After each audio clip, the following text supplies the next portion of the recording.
بسم اللہ الرحمن الرحیم۔ شب برات اللہ تبارک و تعالی کی بے پناہ رحمتوں، برکتوں اور مغفرت کی عظیم نشانیوں میں سے ایک ہے، جو شعبان المعظم کی 15ویں رات کو رونما ہوتی ہے۔ اس رات کی عظمت اور جلالت کا اندازہ اس بات سے لگایا جا سکتا ہے کہ جیسے ہی سورج غروب ہوتا ہے، کائنات کا نقشہ بدل جاتا ہے اور اللہ تعالی اپنی خاص تجلی کے ساتھ پہلے آسمان پر نزول فرماتا ہے اور فجر کے طلوع ہونے تک مسلسل یہ اعلان ہوتا رہتا ہے کہ ہے کوئی مغفرت مانگنے والا جسے میں آج معاف کر دوں، ہے کوئی رزق کا طلبگار جسے میں کشادہ رزق عطا کروں، ہے کوئی مصیبت زدہ اور پریشان حال جسے میں عافیت اور سکون کی دولت سے مالا مال کر دوں۔ اللہ تعالی اس مبارک رات میں اپنی مخلوق کے لیے توبہ اور انابت کے دروازے پوری طرح کھول دیتا ہے اور فرشتوں کی جماعتوں کو حکم دیتا ہے کہ آج کی رات زمین پر اتر جاؤ اور کائنات کے ذرے ذرے پر میری رحمت کی شبنم برسا دو۔ اسی رات تقدیر کے وہ بڑے فیصلے لکھے جاتے ہیں جن کا تعلق ہماری زندگی اور موت سے ہے، یعنی اس سال کس کو کتنا رزق دیا جائے گا، کون دنیا میں آئے گا اور کس کا نام اس سال کے دوران موت کے رجسٹر میں درج کیا جائے گا۔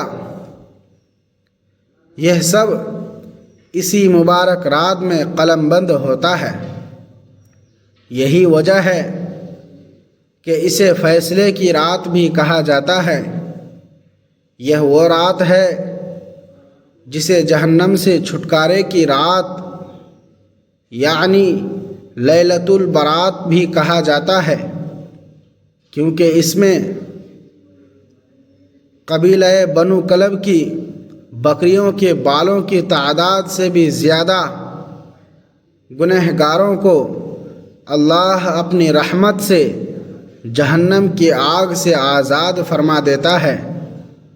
حضور اکرم صلی اللہ علیہ وسلم شعبان کے پورے مہینے کو بہت اہمیت دیتے تھے اور اس میں کثرت سے روزے رکھتے تھے۔ صحابہ کرام نے جب آپ سے اس کی وجہ پوچھی تو آپ صلی اللہ علیہ وسلم نے ارشاد فرمایا کہ یہ ایسا مہینہ ہے جس میں بندوں کے سالانہ اعمال اللہ رب العزت کی بارگاہ میں پیش کیے جاتے ہیں، اور میری یہ دلی خواہش ہے کہ جب میرا نامہ اعمال پیش ہو تو میں روزے کی حالت میں ہوں۔ سبحان اللہ! کتنا پیارا تصور ہے کہ ہم اپنے رب کے سامنے بندگی کی حالت میں ہوں۔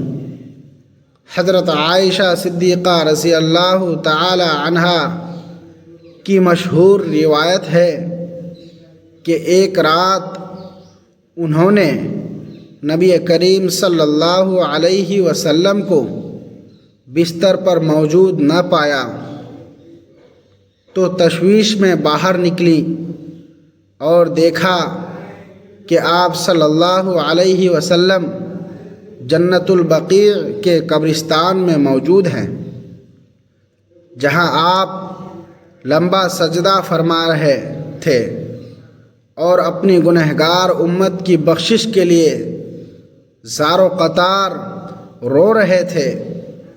آپ نے اس رات طویل قیام کیا اور اللہ سے گڑ گڑا کر دعائیں مانگے۔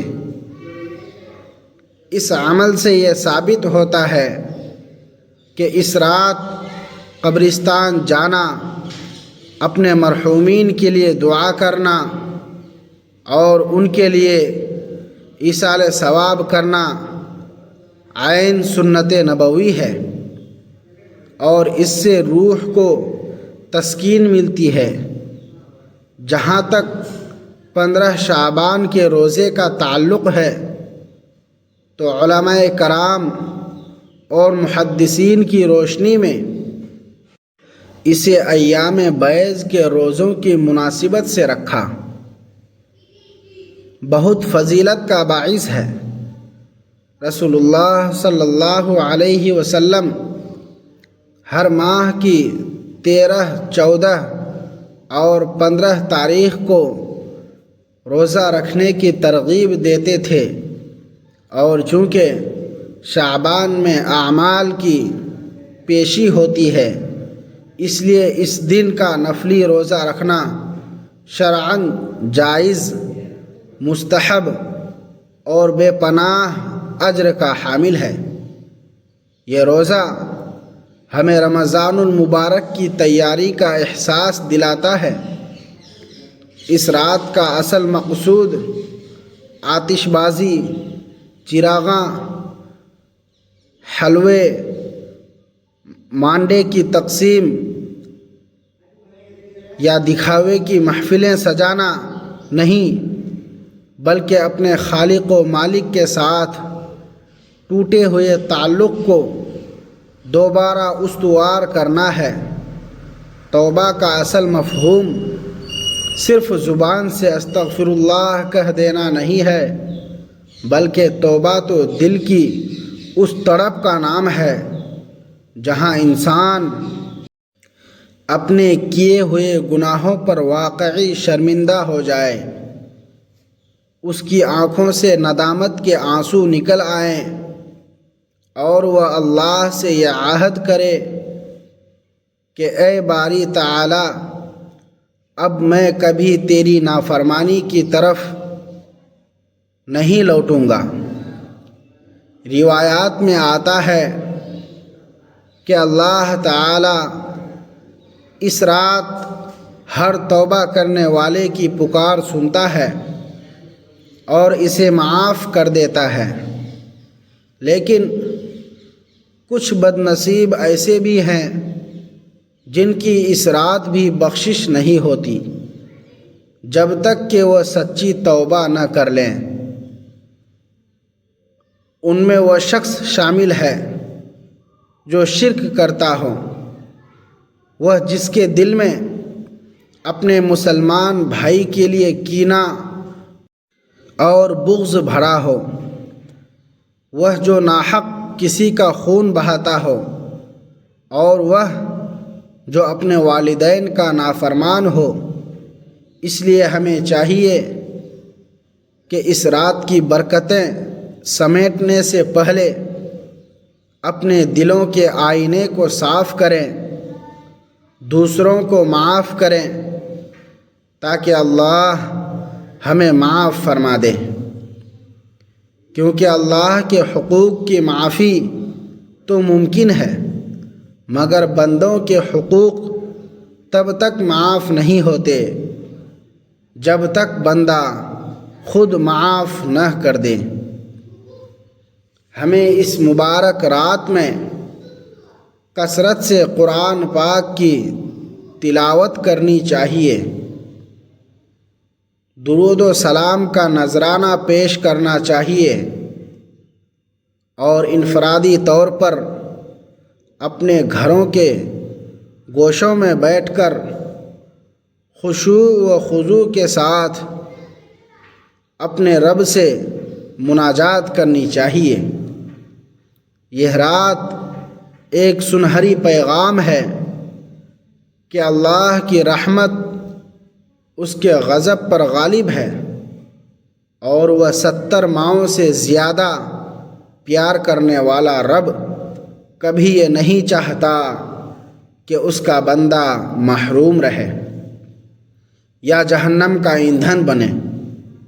اس لیے اس رات کی ہر گھڑی اور ہر لمحہ قیمتی ہے، اسے غفلت میں نہ گزاریں بلکہ ذکر الہی میں بسر کریں، تاکہ جب ہماری زندگی کا نیا سال شروع ہو تو اللہ کی رضا اور خوشنودی کے ساتھ شروع ہو۔ اللہ تعالی ہمیں اس رات کی صحیح قدر کرنے، سنت کے مطابق زندگی گزارنے اور ہر قسم کی بدعات سے بچنے کی توفیق عطا فرمائے، آمین۔ ناظرین، اگر آپ کو آج کی یہ ایمان افروز ویڈیو پسند آئی ہو اور آپ مزید ایسی اسلامی ویڈیوز دیکھنا چاہتے ہیں تو ہمارے چینل کو سبسکرائب کریں اور بیل آئیکن کو بھی دبا دیں تاکہ ہر نئی آنے والی ویڈیو آپ تک بروقت پہنچ سکے۔ اس ویڈیو کو لائک اور شیئر کر کے صدقہ جاریہ میں ہمارا ساتھ دیں۔ اللہ آپ کو جزائے خیر عطا فرمائے۔